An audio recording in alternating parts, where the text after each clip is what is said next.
এবার আপনাকে বলি, বাড়িতে আপনার মা আছেন, মা কিন্তু খুব নারাজ হয়ে গেছে। আমার মামার পরে খুব নারাজ, আপনার পরে খুব নারাজ।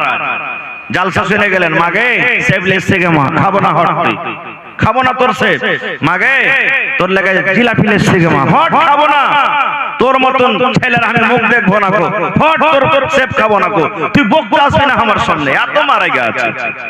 একদিন গেল, আবার চলে গেছেন, হাগে মা যাই কিছু হয়েছে মা, আমি তো তোর ছেলে গে মা, হাগে মাফ কর না গে মা, তুই না মাফ করবি তো কে করবে, তুই বকিস না আমার সামনে থেকে, হট তুই এমন কথা কয়েছিস যে আমার গা ফিল করছে। এরকম হ্যাঁ মা রাগে না, রাগে না, কত লোকের মা রাগে, রাগে না, রেগে যায়।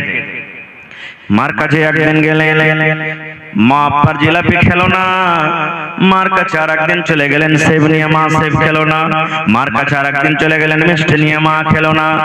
3 দিন 4 দিনের পর যদি একদিন মার পা খান ধরে পড়ে যান আর বলেন, মা কি তুই যতক্ষণ আমাকে মাফ না করবে গে মা, ততক্ষণ পর্যন্ত আমি পা ছাড়বো না, মাগে যত রাগ হয়েছে তুই আমাকে মার, আমাকে কিলে মার, আমাকে লাঠির বাড়ি মার, পা দিয়ে আমাকে গুড়িয়ে দে গে মা, যতক্ষণ আমাকে মাফ না করবি আমি মা তোর পা কিন্তু ছাড়বো না।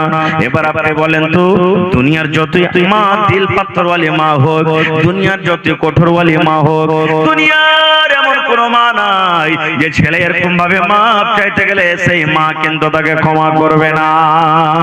করবে না জি ভাই, করবে না, করবে না, করবে।